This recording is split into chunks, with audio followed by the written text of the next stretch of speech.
Good evening, I'm Glenn Tilley. I'm at the Provincial Archives in St. John's. This is where CBC News has been keeping the stories from its television newscasts over the past 25 years.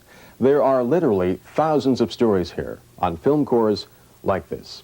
And tonight we take you back to some of the people, events, and stories we've covered over the past 25 years. CBC Television News in St. John's first went on the air from the old Browning Harvey building on Water Street West 25 years ago today. Our first newsroom. There's Robin Piercy, Jack Howlett, Bill Bone, and Robin with Darce Party, the news director. This was state-of-the-art film editing. Mil Pugh puts a story together with an old viewer and splicer donated by some other CBC station in Canada. And Mike Bryan here is still with us today. The new TV building was under construction on Westerland Road. That's Blackhall School in the background. Any photographer who stood on this same spot today would be hit by a dozen cars on the Prince Philip Parkway. The new building, where we are today, was ready for us in 1966. Bren Wallace in St. John's West. No. There were so many events and changes underway in the 1960s that CBC journalists were barely able to keep up. There were social upheavals caused by resettlement and new highways, political upheavals as the Smallwood government weakened and staggered toward collapse. But until the early 60s, lifestyles had not changed much for the average Newfoundlander.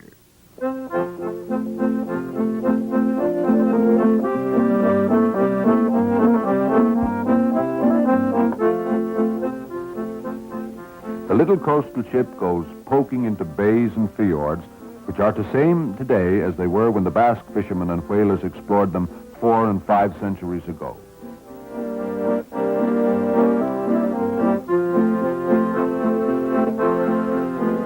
This is a land which change has passed by, touching only its fringes with the electric fingers of progress.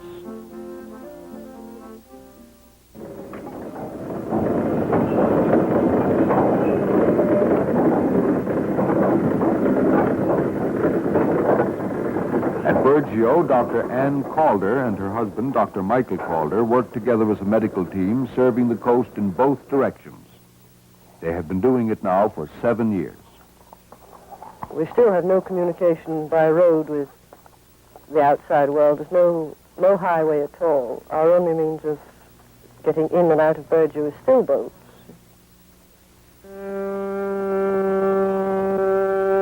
Coastal boats are a big event.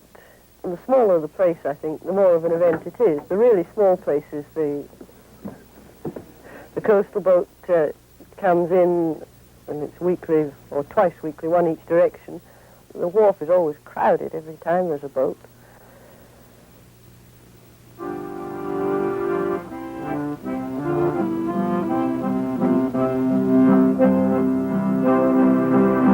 As I rode ashore from my schooner close by, a girl on the beach sure I chanced to espy. Her hair was red and her bonnet was blue, and I knew at her glance she's from Harbour Lacroix. And as I was parting this maiden this he broke up my party with one single blow. Said regards to your missus as we can go. I remember her when she's from Harbour Lacroix.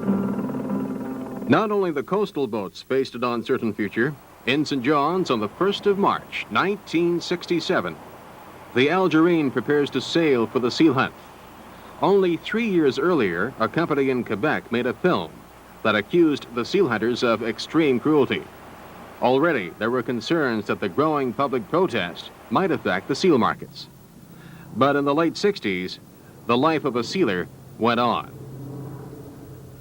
Since Confederation, some of the most notable milestones in our history have been marked by openings and closings. As one new industry opened up, another shut down, as governments tried desperately to provide jobs. One of the first new industries covered by CBC television was also one of the strangest. Well, as I was a-walking one morning for pleasure, well, I spied a young... A rancher from Saskatchewan, Harold Lees, raised over 100 beef cattle on the Burin Peninsula in the early 60s. So, in 1964, he brought in over 1,000 more by train from Western Canada. They drove the cattle from Goobies down the Burin Peninsula Highway. The last thing the people of Swift Current ever expected to see was a cattle drive. And the last person they expected to see with it was J.R. Ewing, or J.R. Smallwood. There may have been enough local grazing for 100 cattle on the peninsula, but it turned out there was not nearly enough for 1,000. The Flying L Ranch, with only 400 cattle left, went under in October 1966. The dollars involved in setting up the Flying L were like cattle feed compared to the cost of most new industries in the 60s. Churchill Falls, for example, $1 billion. But it was one of the most efficiently run construction projects in all of Canada, either before or since. But while Newfoundland owns the project, Quebec owns the profits. On the other hand, the oil refinery at Come By Chance kept our reporters busy with some kind of labor management disputes nearly every week. One time, they shut the project down because the workers wanted the day off for Regatta Day in St. John's, 100 miles away. The oil refinery and the electric reduction company at Long Harbor were probably the most controversial projects of the 60s.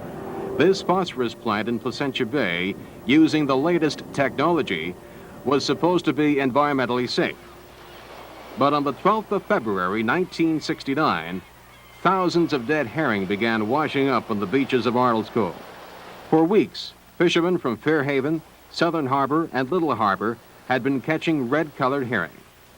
They were obviously not healthy. When whole schools of fish began to die, the problem could not be ignored any longer. Diver Cal Trickett took one of her cameras to the bottom of the bay.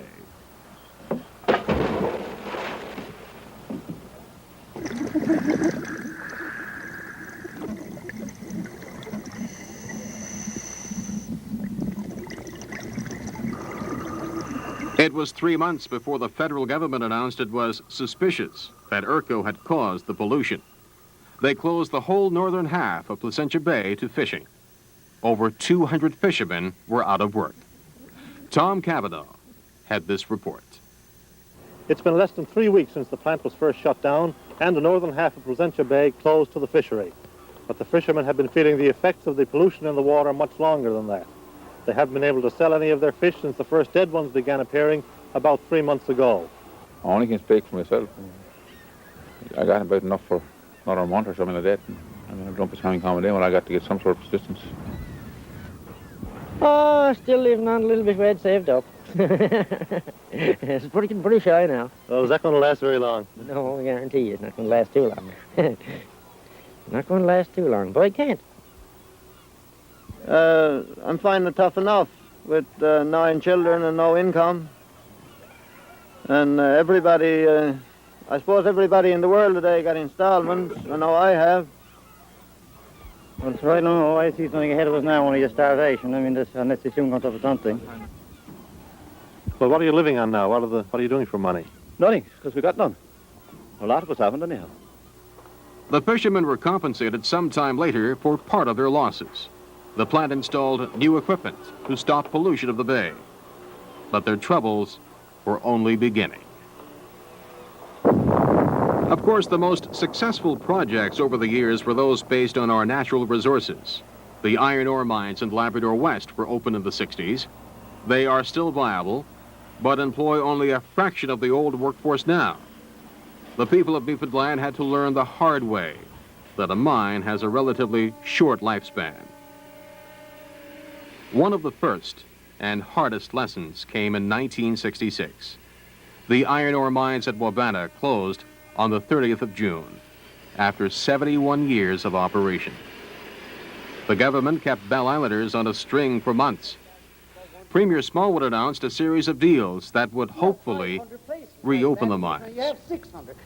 Then, After a provincial election in September, the Premier admitted there was no hope. In May 1967, the Islanders paraded a coffin full of iron ore to the steps of Confederation Building. Their concerns were to be echoed in many parts of Newfoundland since then. You a miner, sir? Yes, 17 years. Any pension? No pension at all, no. Have you thought of relocating? Well, I have thought of it, but it's too much rent. I was up in Toronto for 3 months, golf, but it's too much rent there. I'd have to take a couple of kids out of school to make a go of it there, you know. And I got no trade at any skill work that I could make a go of it. What would you like to see done? Anything to set up so as to draw work for them in where they won't have to leave their homes. My husband in particular, I don't want to see him go away. They get home daily. Premier Smallwood invited the unemployed of Bell Island to join the resettlement program or to become commuters. You have 500 places like that in Newfoundland. You have 600. You have 700 different communities in our province today where there's no work. An occasional school teacher, 1 or 2 civil servants, a few shopkeepers and clerks, and that's about it. That's the jobs. But all the men of the place, some of them can go fishing, do a bit of lobster fishing, a bit of cod fishing. Some of them go to the seal hunt. But mostly, they go away and they get jobs. Many Bell Islanders did resettle, but they jumped into their cars and drove right out of Newfoundland on a brand new Trans-Canada highway. They finished that drive in '65, as promised, even if they had to lay some of that new asphalt in a snowstorm. They were big on cavalcades in those days, so at the official opening on the 11th of July, 1966, reporter Tom Cavanaugh went along for the drive. Transportation in Newfoundland has come a long way since William Cormack walked across the island 144 years ago. But only in this present year has it become possible for the ordinary traveler, the motorist, to cross the island in the way he's dreamed of for years on a smooth carpet of asphalt. And the result of that is that today there are 800 different settlements, coves, harbors, bays, settlements on this island, 800 of them that have been connected up by road to the Trans-Canada Highway and to the road network that we have built on the island. And for the first time in the nearly 500 years of Newfoundland's history, the people of Newfoundland now are able to see each other. They're able to meet each other. They're able to get to know each other. The new highway cut travel time across the island in half, and that brought in the long-distance bus. By December 1968, Canadian National was running trans-island buses in competition with its own trains. As the train service declined, the bus service improved, and it was no contest. On the 2nd of July, 1969, the last passenger train ran from Port aux Basques to St. John's. The famous Newfie Bullet was about to expire after 71 years. On this last trip, more than 200 passengers went all the way across, most for sentimental reasons.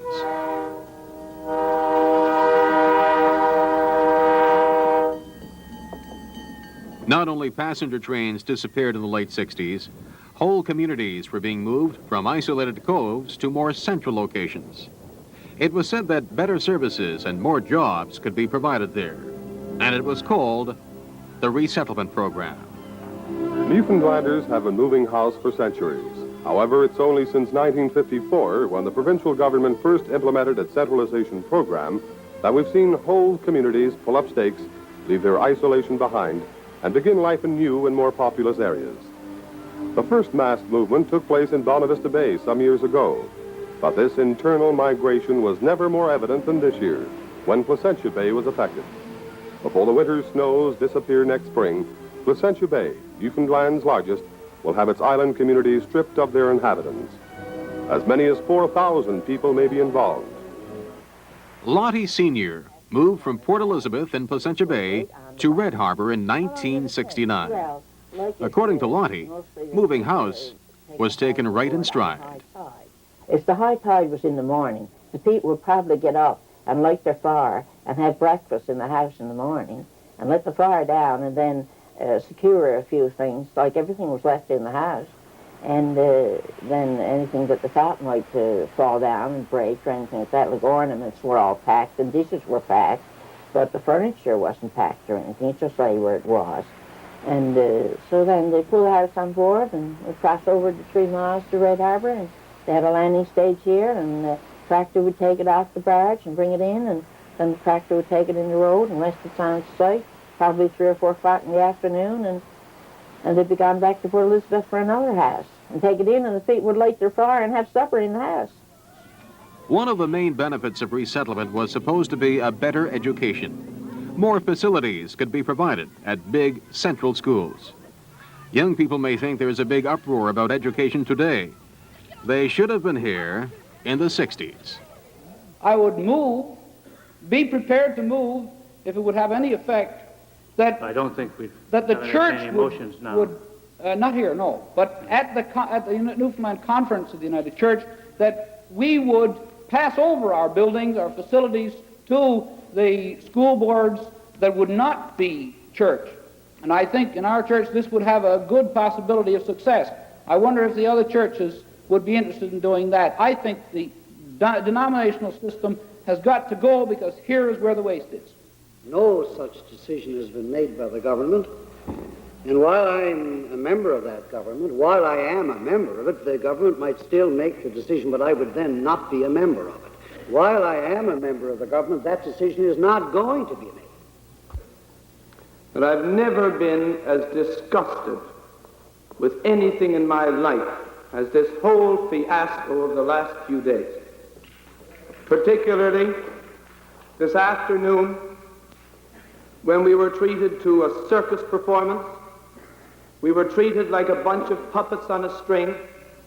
And I came here, Mr. Chairman, like everybody present, out of a deep-seated interest in education in this province and in my own area. I don't know what I feel right now. I feel that I've been made a fool of, that I've been, as I said, treated like a puppet on a string, and I personally have great objections to being treated in this fashion. Criticism like that was almost unheard of until the late 60s. Liberal governments under J.R. Smallwood had held unchallenged power until then. But now his political machine was starting to come apart. The future of his party was doomed when the Premier invited the Deputy Mayor of St. John's into his cabinet. I know that he will serve St. John's and Newfoundland with far greater authority as Minister of Municipal Affairs than he could possibly do as Deputy Minister.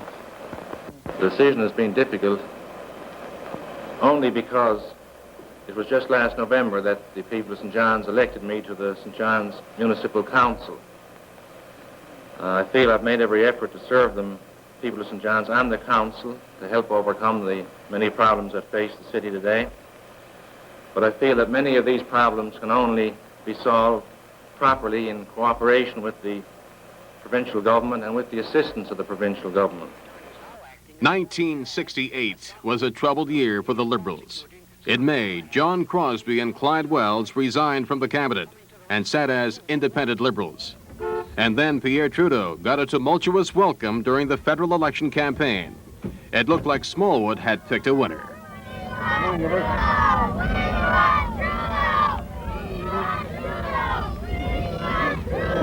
We haven't been making many promises, but we have been telling the people of Canada that in this election, the issue not only of national unity in a French-English sense is at stake, but the issue of national unity in an economic sense is at stake. And we've been telling the people of Canada that it's our aim as a government to make sure that there are fair shares for all and that everyone has equal opportunity. But despite the outburst of Trudeau mania, something went wrong. On June 25th, Newfoundland sent 6 Conservatives to Ottawa. Of 7 Liberals, only Don Jameson survived. I want to say in your behalf that we are By 1969, Smallwood's authority was challenged so severely that he called an historic leadership convention in St. John's on November 1st. He fought off John Crosby's challenge but the party was left deeply divided.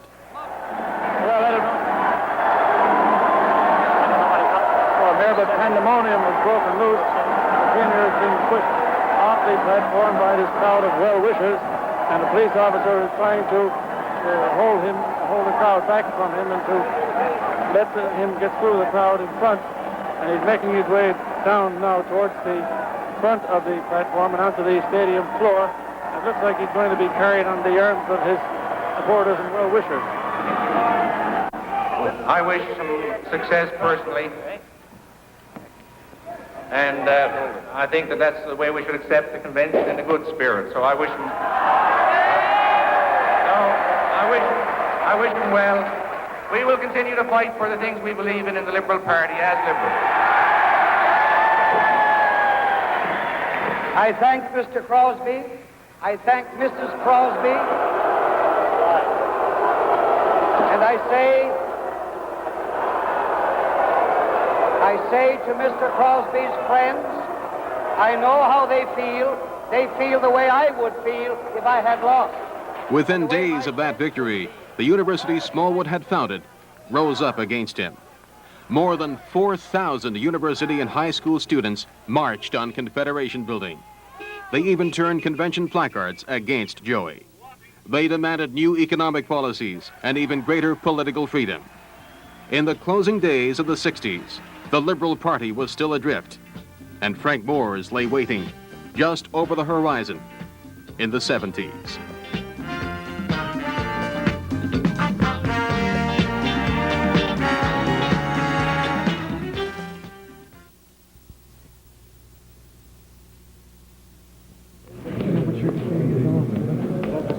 Economic 1970 was only 5 months old when the Progressive Conservatives held a leadership convention in St. John's. The result of that meeting in St. Mary's Hall started a chain reaction, and that led directly to the defeat of the Liberal government. Total of 612 ballots cast. The results are John A. Carter, 41. Walter Carter, 50. Hubert Kitchen, 91. Frank Moore, 425.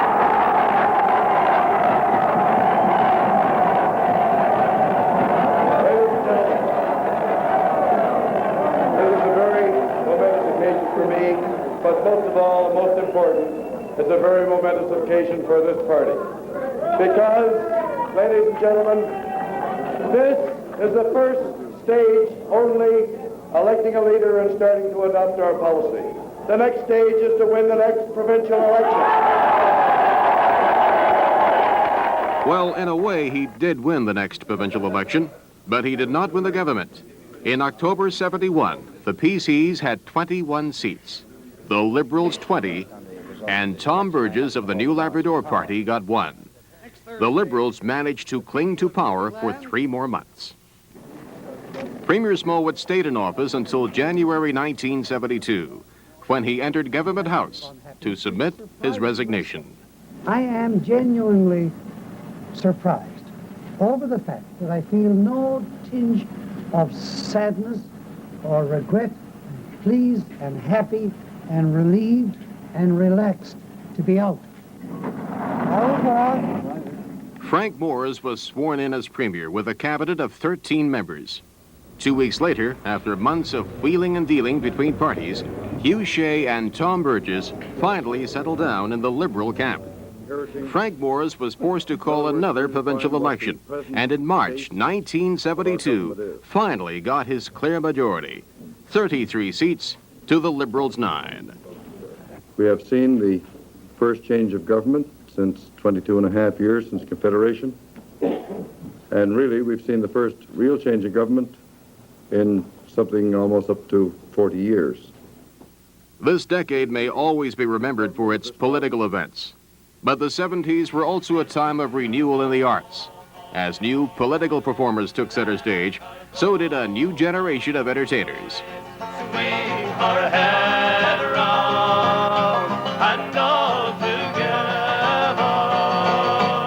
Burgess, how did the group start? Oh, we started 2 years ago in Toronto. We used to be with another group called Sullivan's Gypsies, and Sullivan wanted to stay in Toronto, and we'd been travelling down to St. John's, Newfoundland, for about a year and a half, and we just got to like the place, and we wanted to go back to university. So we knew so many people down in St. John's, New Memorial University and that, so we decided to move to St. John's and form our own group, Ryan's Fancy, just to put ourselves through school and that.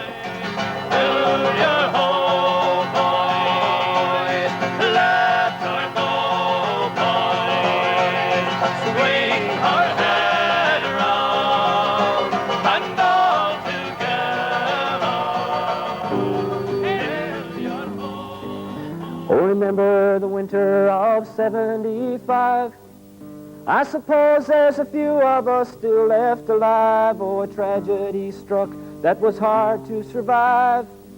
Who remembers when all of the bars burned? Remember the Tudor, the first one to burn. The Circle, the Belmont may never return, and the Pick and the Dory, yes, they too are gone. The list is just too long to mention. We had our share of sports champions, too. Remember how Jack McDuff won the Brier? Particularly when he made chops like this one. That kind of marksmanship brought the fans to their feet, and a new Brier hero was in the making. And here in the final round against Joe Gorauka of Ontario, Doug Hudson, the Newfoundland second, wrapped it up with his final stone of the 12th end.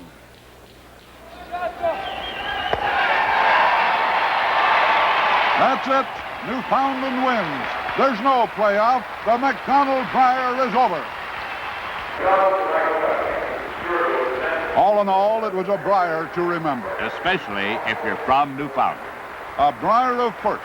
The Brier of '76. Another winner was crowned in the 70s. CBC News put together a new supper hour show called Hear It Now. Almost immediately, it became Newfoundland and Labrador's newscast. And it's been that ever since. Good evening and welcome to Here and Now on this All Hallows Eve. Tonight on the show, over the weekend on Saturday, a pro sealing meeting was held in Whiteway Trinity Bay. Michael Harris was there and he talked with some of the participants. And also on the program, Mary McKim goes to a Halloween party in honor of the occasion. But first, news highlights. Here's Bob Cole. Good evening. Fares on CN's Trans-Island buses increase by 15% tomorrow. The rate from St. John's to Port aux Basques will be $22.60 compared to $19.60 at present. And the Newfoundland Light and Power Company is looking for another rate increase. The company wants a 15% increase, saying it needs the extra revenue to offset a proposed increase by Newfoundland Hydro. The national news first. The CBC News with George McLean. Good evening. Industrial development in the 70s was plagued by problems. The most spectacular of those was the oil refinery at Come By Chance. After months of financial problems, the company was declared bankrupt. It was said to be the largest in Canadian financial history. Well, as far as can be ascertained, the total indebtedness of provincial refining and Newfoundland refining approximates $600 million. $600 million. Now, Frank Moore's going to sink her. Down in the sea. Down in the sea. He's sinking Newfoundland. In a very short time from now. The last elections, he let everybody up. Big extension, the big chemical plant, everything, the big new hospitals. Come By Chance, 2 years going to be a big town. 6 months after, everybody's out on the road looking for a job. What happened? Somebody got answers, but they're not having them out. Just a few miles south in Placentia Bay, more problems. This is the plant that killed all the fish back in the 60s. Now, fluoride from the stack at the electric production company has killed nearly all the trees downwind from the plant. Then, CBC News discovered another dangerous pollutant. After months of investigating, Rick Seaward exposed it in a show called Pandora's Box.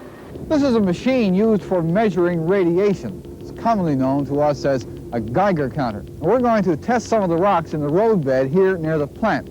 But first of all, we'll show you how this thing works. You'll notice that in this rock, which is naturally occurring in this area, the level is actually quite low. But as soon as we put the Geiger counter on these rocks, the white ones here in the roadbed, the needle is pinned. These rocks are clearly radioactive. And they come from that slag heap over there, a mountain of waste material from the furnaces in the plant. What are radioactive rocks doing in Long Harbor? And how do they get here? After that show, the Canadian Public Health Association ordered that radioactive slag be removed from homes in the area. New radiation controls were also started in the plant. Another industry died in the 70s, and this one touched the souls of most Newfoundlanders. All they could do was stand by, helplessly, while a series of protesters, movie stars, and politicians went to the ice fields. They were trying to stop the annual slaughter of young seals. Do you think that all this coming up here has no value to me? That's the cheapest kind of political statement. You've already taken your stand. Visibly shaken, the congressman moved on. Vicky Spears, a congressional aide, emotionally upset by the killing, stopped to chat with one sealer. Are you a native here of Newfoundland?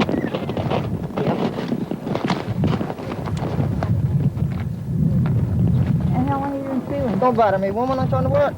It doesn't appear to be a hunt at all because the seals are totally defenseless. They're very vulnerable. They're just laying there. I think that the world opinion is going to come on so strong now, and that countries around the world are going to ban the importation of all these products and are going to come down diplomatically on the Canadian government for the way it is handling the seal slaughter, for the manner in which it's managing this situation, and the manner in which it is repressing people who are trying to bring it to the world's attention.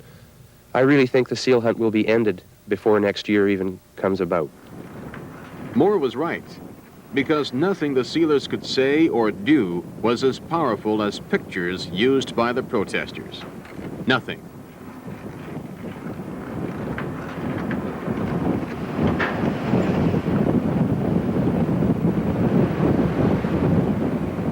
The early 70s were momentous years in the labor movement. Father Des McGraw organized the Northern Fishermen's Union. Then, with Richard Cashin, they set up the Newfoundland Fishermen, Food and Allied Workers Union. They went after all the fishermen and plant workers in the province.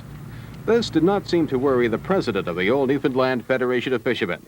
With this statement, Pat Adel qualified for the how wrong can you be category. But you don't think this would be in their better interest, do you? No, I'm positive that it wouldn't be in their better. I'm positive it would be completely and absolutely detrimental to the best interest of the fishermen. That's why I'm here today. That's why I'm fighting this battle down to the last straw, to try and preserve the Federation of Fishermen, because we have provided them with representation that Mr. Locking or Mr. Cashin or Father McGrath is incapable of doing because of their lack of knowledge of the industry as a whole. The Newfoundland Constabulary had been negotiating a new contract for several months, trying to catch up with other police forces. Early in 1970, they formed an unofficial negotiating committee headed by Tom Praise and lawyer Bob Wells. No one actually expected the policemen to strike, but they fooled everybody. Over 100 policemen stayed home on the 10th and 11th of February. Then the non-commissioned officers supported the constables. At that, Chief Edgar Pittman gave in and offered his resignation. The police strike had virtually no effect on the public. Even criminals took the 2 days off. But that wasn't so with the CN Railway strike of 1973. It shut down the ferry service to the mainland for a week in August, and that made people angry. 1,600 tourists were stranded in Port aux Basques, another 400 in North Sydney. 35 tractor trailers, mostly full of food supplies, were stranded aboard the strike-bound ferries. That eventually caused shortages across the province. They said Trans-Canada goes from Newfoundland to British Columbia. And how can they say that's the Trans-Canada if they won't let us across it? And you can't get home. It's pretty damn bad, I'm telling you. No strike should interfere with any island in Canada, either PEI or Newfoundland. I think it ought to become part of the Trans-Canada and by no means should be cut off. How much longer do you think you can hold out here? Well, like I say, we're right down low now. We're going out right now to look for food for the animals and get substitutes for the real stuff. Do you expect to come back to Newfoundland sometime? Well, I'd like to. I'd like to come around under better circumstances. It's been the first time I've been home in 13 years, and quite frankly, I won't be back here again, and you can do whatever you want with Newfoundland. They did eventually get to leave Newfoundland a few days later. And if someone else in the early 70s had his way, thousands more would have joined them. Which brings us to the now famous J. Parker speech. It's doubtful that the Rotary Club has heard a more controversial speech since. Parker was president of the Board of Trade. He said 120,000 Newfoundlanders should be encouraged to leave because the economy could not support them. It's our only chance for survival as a self-respecting province. It's our only chance to give every Newfoundlander a living wage and a decent living. We're always hearing it said, what a pity it is that 5,000 people have to leave Newfoundland every year. I wish it were 50,000 for 3 years, and not just any 50,000, not 50,000 men or 50,000 wage earners, but 10,000 families with their sons and daughters, parents and grandparents, the families that cannot get a decent living in Newfoundland. We've got to persuade these people to move for their own sakes. Right now, we're like a lifeboat that's built to hold 38 people.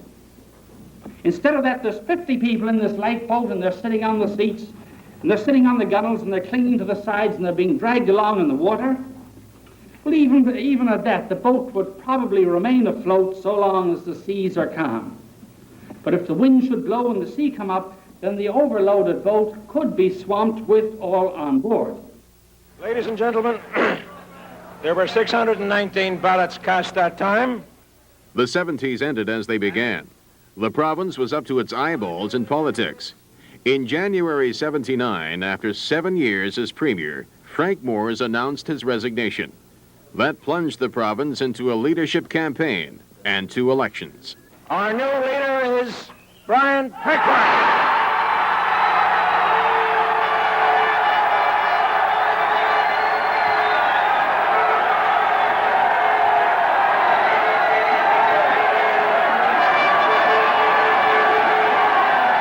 Right on the heels of the PC leadership came a 2-month federal campaign. Pierre Trudeau was trying for another mandate on May 22nd.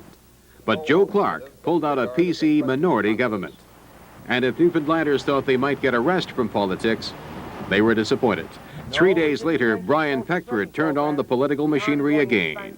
I desire a strong mandate because I believe that it will reinforce the confidence which I have always had in Mr. Clark. On election day, the voters went along with Peckford. He and Joe Clark might make a profitable combination for Newfoundland. The Conservatives won 33 seats, the Liberals 19. But that was not the end of politics in the 70s. Before the year was finished, they struck oil on the Grand Banks. Joe Clark's minority government was defeated in Ottawa, and the stage was set for a mixture of oil and politics in the 80s.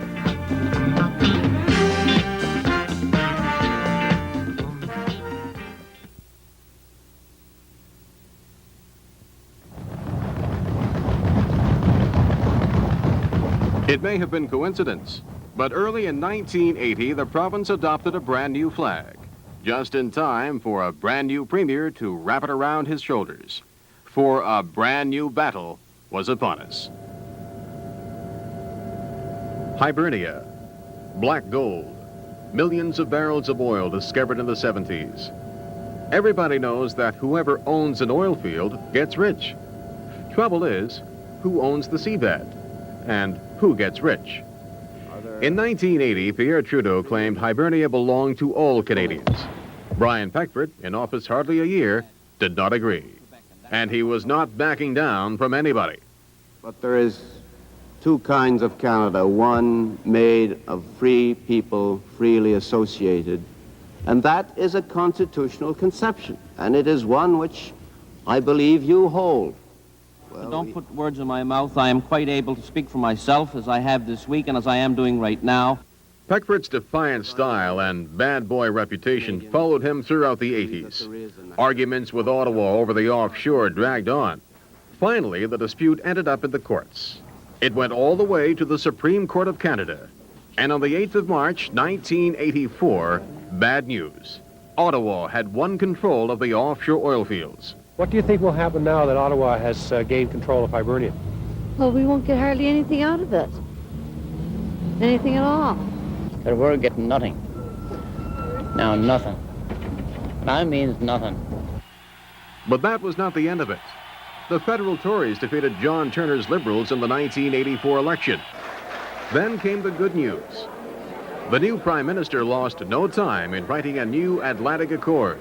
It gave Newfoundland an equal say with Ottawa in offshore development. There were those here in this province, in the dying months of the previous federal government, who thought we had gone too far, that we should sign what was being offered, that especially Mr. Marshall and myself were being stubborn and confrontational.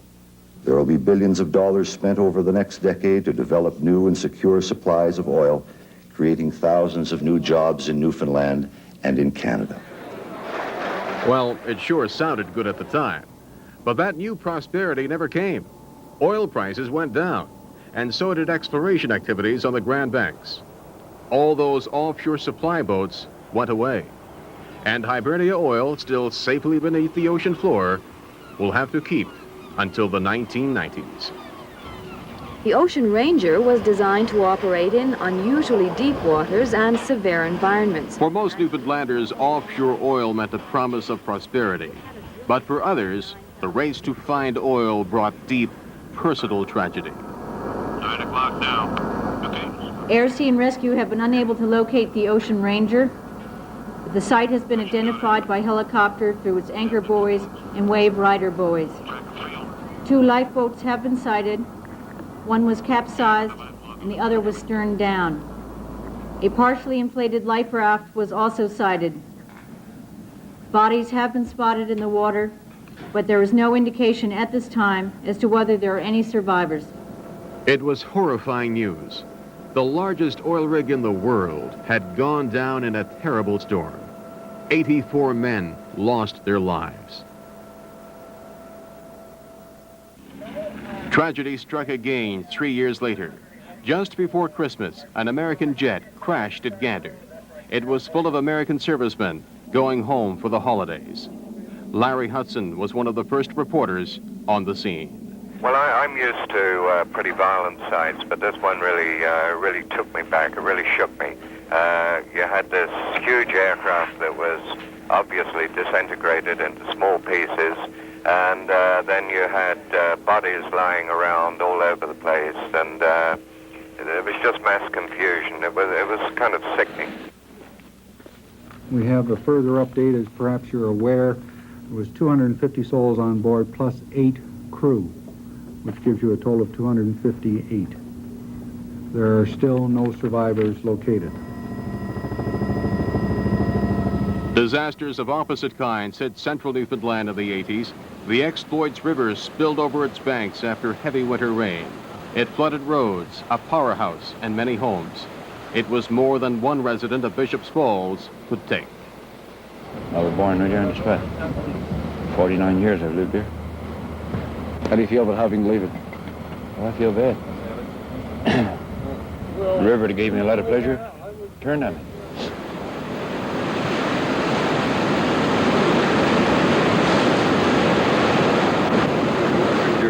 In Grand Falls with an update on the current forest fire situation. In 1986, flames threatened Grand Falls. A huge forest fire burned right to the edge of town. Some residents were forced to evacuate. Others tried desperately to protect their homes. Fire crews eventually won the battle, but the fire destroyed thousands of acres of forest.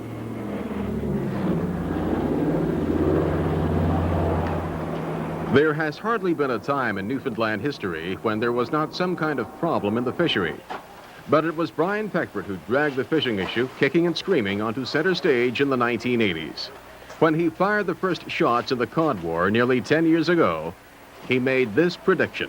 It is the most major issue that I can see coming up in federal-provincial relations over the next 10 years.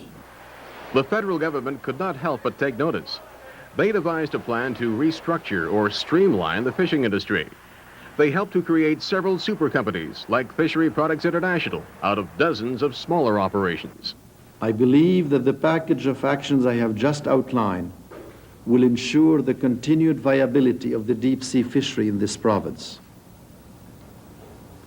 But it is my duty to say that does not mean that the road ahead will be easy. It was another accurate prediction. Foreign ships continued to scoop up fish that could have been caught by Canadians. In 1986, it came down to scenes of drama on the high seas. 2 Spanish trawlers were arrested in the mid-Atlantic after taking off with 2 of our fishery officers aboard. After a chase far out to sea, the Spaniards were brought back to St. John's. Nothing. Shut up! Canada's biggest problem, however, was with the French. They claimed a 200-mile zone around the Saint-Pierre Islands, and they fished pretty well wherever they pleased. The federal government tried to buy off the French by offering them more cod, and Tuckford blew his temper. Well, the hell with the process. It doesn't make any difference if we're there while they sell the shop on us or whether we're home. They sold the shop! An apology was made for the way that the process was conducted. And someone makes an apology to you, usually it's the gracious thing to do to accept it, but the person apologized to doesn't want to accept it, and that's the end of that matter. But it was not the end of the matter. Foreign countries continued to catch more fish than they were allowed. Another crisis was looming, and it was partly because of a federal policy based on wrong information. We now know that the amount of cod was badly overestimated. Our newly streamlined fishing industry began to shut down. Both fishermen and plant workers face very uncertain times in the 1990s. It might look like oil and politics dominated the 80s, but actually, people were talking about far more colorful events. A lot of reporters smiled politely when this young man announced his ambitions. He said he was going to run across Canada on one leg. Terry Fox did not finish that run, but he won the country's heart anyway. When Steve Fonyu arrived for the same purpose, he was taken more seriously. Steve finished what Terry started, and cancer research was the big winner.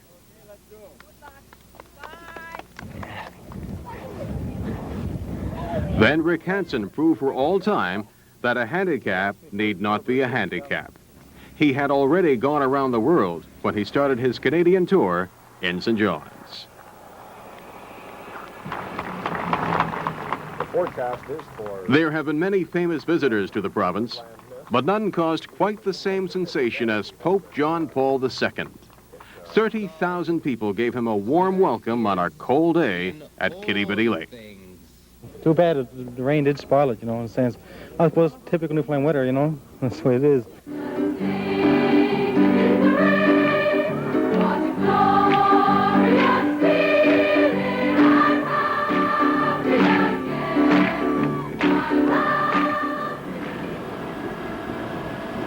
Visitors of a different kind caused an international stir 2 years later. 155 Tamil refugees were set adrift in lifeboats in St. Mary's Bay. They were hoping to build new lives in Canada. But when they arrived, they had no idea where they were. They went from Salika to India, where they got an agent ship, and from there, the agent ship to come. They didn't even know. They even asked us where we were, and we told them Newfoundland. They never heard tell of that before, so they didn't know they're coming here, but they're looking forward to Montreal and Toronto for some reason. In the 1980s, the impossible happened several times. What regatta fan will ever forget the Smith-Stockley crew of 1981? Boys on. They're going for the... Or the very next year, when the men of Otter Cove reclaimed the record set by their community 80 years earlier. Otter Cove across the line now! Otter Cove across the line... And if that wasn't enough, the Newfoundland Constabulary crew smashed it again.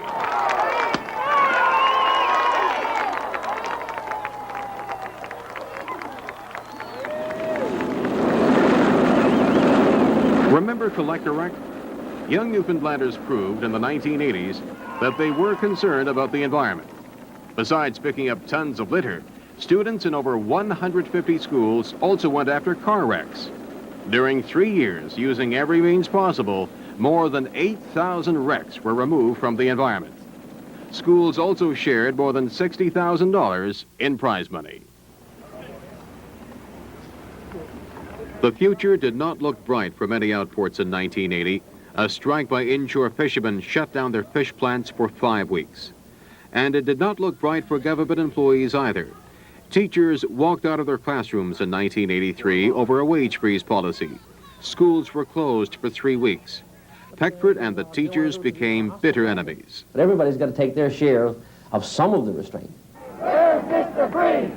Where's Mr. Freeze? The wage freeze caused huge protests by civil servants, and the message they brought the Premier was unmistakable. We are fed up with his attitude towards the working population of the province of Newfoundland. You are participating in an illegal strike. The dispute boiled over in 1986 with an illegal strike. The police moved in, and that ended Peckford's chances of making peace with the public sector. This is what they do over in Poland. The unions were now firmly against him. Brian Peckford's future now depended on his ability to create more jobs. I have had the distinct pleasure of signing documents a few minutes ago which will bring about the reopening of this symbol of our economic failings. The come-by-chance refinery, the white elephant of the 1970s, was reopening. An unexpected success. Most people had written it off. Hoping his luck would continue, Peckford announced another project, the Sprung Greenhouse. The technology that we are talking about here today is more advanced than the technology that's presently at Disney World. We grow a cucumber that long in 6 days. As it turned out, the hydroponics were not nearly that advanced. But it did manage to soak up nearly $25 million before the lights went out. And Brian Peckford, tired and battered after 10 years in office, called it quits. I have come to the point in my life, after 10 years as leader, that I don't think I have the necessary ruthlessness to do what really has to be done as we move into the next decade. Not only Peckford, but the whole Conservative Party seemed to have run out of steam.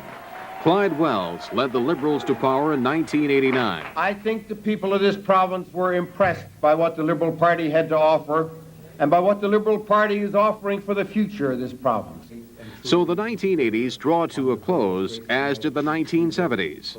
New faces in government and new promises of a brighter decade ahead.